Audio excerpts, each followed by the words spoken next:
不知道在座的各位有没有见过头里面发霉的寿装？至少我是见过。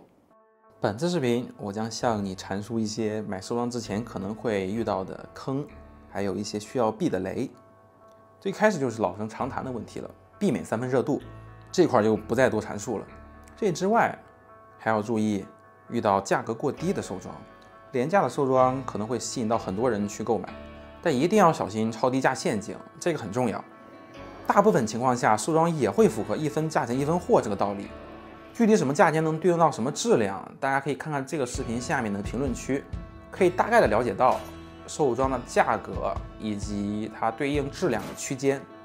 当然，肯定还会有人说啊，那寿装便宜，那不就好事吗？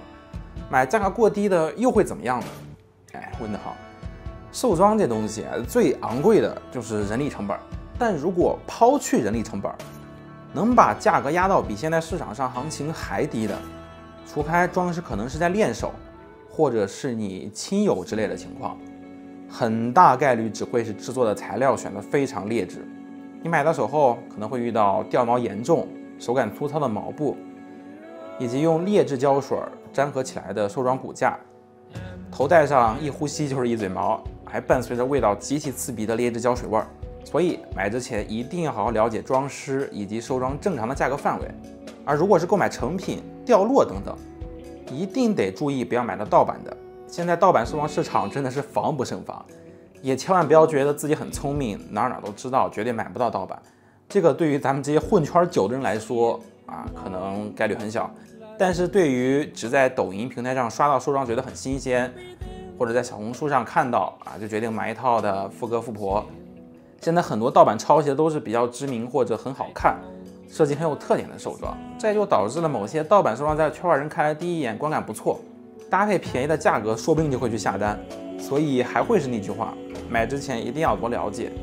这个掉落是不是那个装饰或者是商家的原创。还有二手的寿装，买其他人转让的崽子一定要注意，这一点很多人都容易忽略掉。大部分人买二手的寿装只会去在意尺寸合不合适，寿装外部有没有清理干净，但头部内的卫生是最重要的。因为我是真见到过身边的人，他的寿装头里面是发霉了的，每次抽完就丢在那儿，不去吹干头里面的汗，也从来不去喷什么除菌喷雾。哇，当时看到就，有点不太相信自己的眼睛，怎么有人对寿装是这种态度啊？当然那之后我也更加注重保养我自己寿装头内部的卫生环境。下来就是装饰的部分了。当你约到寿装后，一定要跟装饰建立良好的沟通关系，这不只限于你的身体数据、寿装的价格还有花纹等。这之外，你还需要关注在购买的时候，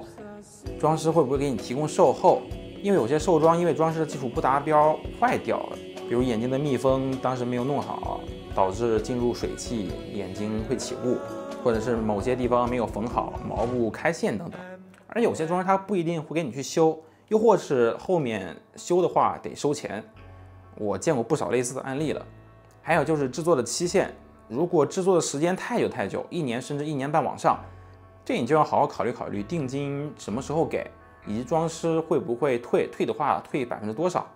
因为这期间变数很多，你也不知道自己会不会有新的喜欢的设定，或者什么时候急需用到这笔钱。然后最重要的，一定要多方查证装饰的信誉啊！各个平台、各个社区，避开那些在工艺上可能会偷工减料，甚至会卷钱跑路的装饰。